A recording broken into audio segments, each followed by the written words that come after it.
Hey there. With 2026 well underway, you may be in possession of a shiny new marketing budget. And if that's you, before you're tempted to dip into it and spend it, stop, pause, wait, and stay tuned.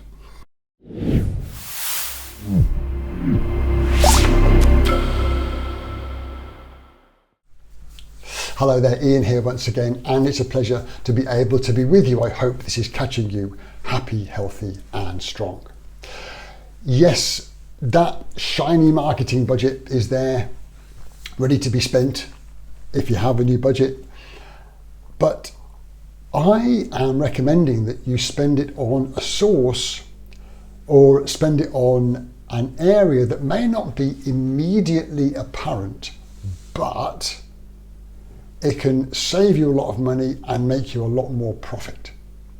I'll explain where to spend that money in just a moment, but let me lay the scenes for you on why I recommend that you spend it in that place. And I'm going to give you sort of 3 scene setting ideas.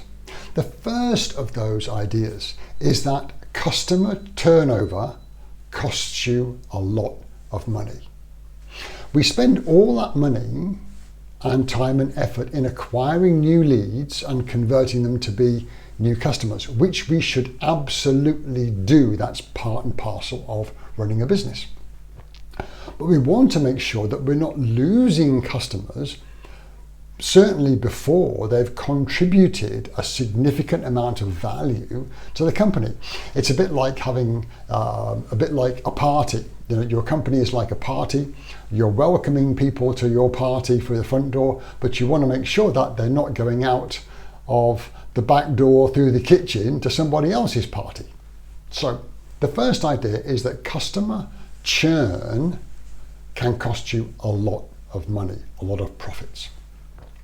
Second foundation idea for this piece is finance's hijacking of the marketing function. Now, I use that with a bit of humour. But the way, and by the way, if you are in finance, if you're the CFO or the company accountant, full respect, there's an important job to be done there. In recent years, though, the way that job is being done tends to want to account for an immediate return on dollars spent. So if you're spending $1 in marketing, financial constraints often demands that we see a return on that dollar within a specified time frame, either this quarter or in this next earnings season, which applies to publicly traded companies, listed companies. And so the need to demonstrate a specific ROI within a specific time frame has seemed to become more and more important. So, number 3 in terms of our foundation setting ideas is that marketing often can't be treated that way. Some forms of marketing, yes, it's very easy to see, did that change that we made work or not in quite a narrow time frame. But some forms of marketing may not pay off for several months. And then some forms of marketing may begin to pay off in a month or 2, but then pay off for years into the future. So, with those in mind, number 1, customer churn costs you money. Number 2, finance is now seems to demand a lot of control over returns on marketing dollars spent. Number 3 is that sometimes you can't account for marketing effectiveness in quite the way finance wants you to.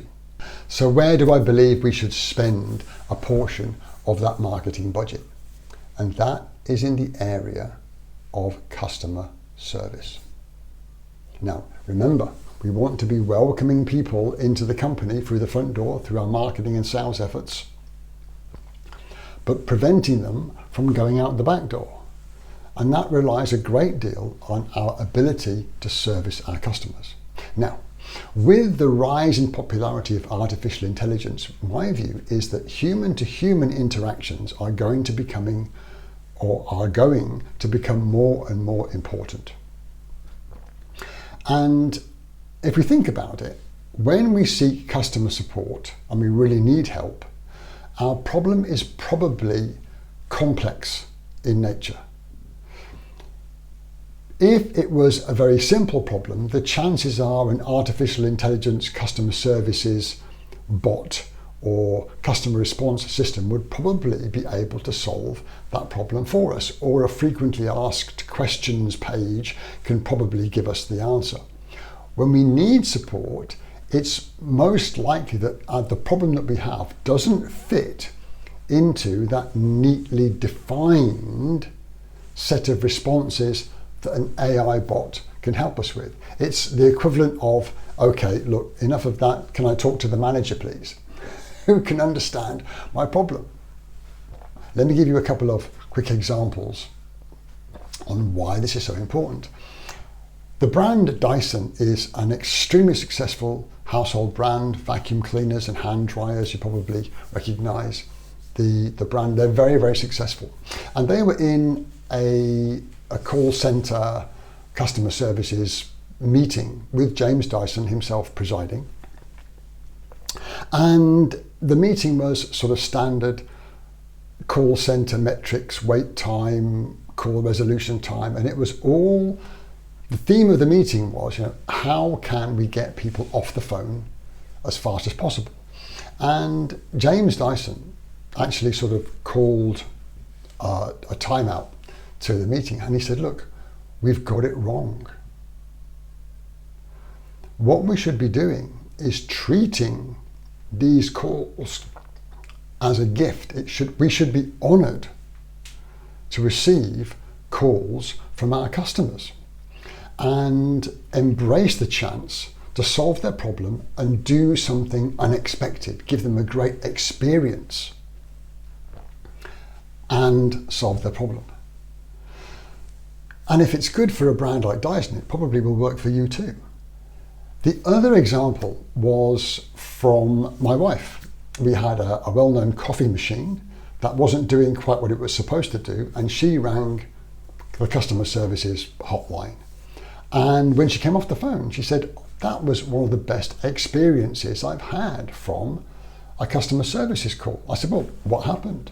And she says, first of all, the operator said, madam, let me just say that I'm extremely sorry that you're having this problem with one of our products. Would it be okay to ask you a few questions and see if I can help you?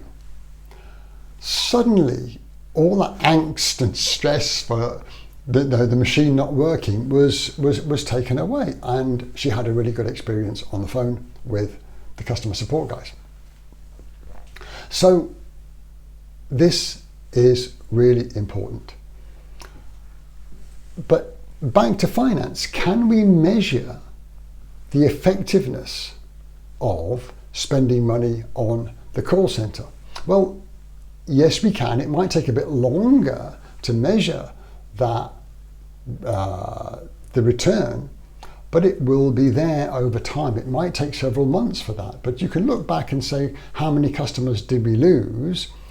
And then look forward after you've improved the customer services function and look at how many clients did not leave, what the change was. That might take several months, even a year or more to do, but that effect will be there. Of course, what we don't have in that situation is what AI experts call the counterfactual. Did a customer not choose to leave because of the good customer service? If that service wasn't there, would they still be here? We don't know.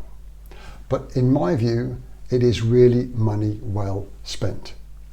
My last idea in this share is, okay, if you want to improve your customer service so there's fewer customers leaving you, what do you spend it on exactly? The first thing is the person. We need to make sure that that person that's interacting online or is taking phone calls is really well trained. They have the right product information, the right company policy and systems information, and they are well paid. Because if they can prevent customers leaving, that is a massive return on whatever you're investing in the customer services function. So the person is the first thing. Make sure that they're well paid, they're well trained, and they fit the culture of the organization. They are good with people. The next thing is all the equipment and tech that they need. Make sure that they've got the right resources, the right screens and keyboards and computers and headsets and phones. If they're using a headset, make sure that it's got good sound quality, it's comfortable, and they've got a decent chair and desk to work on. All of these are really critical for designing an effective customer services function. And if there's any pushback from finance, if we point to customer churn, virtually any expenditure that we spend on improving customer services can be more than compensated for by keeping our customers and enjoying the lifetime value that they can contribute. I hope that gave you some ideas and food for thought. And until we share next time, take care of each other.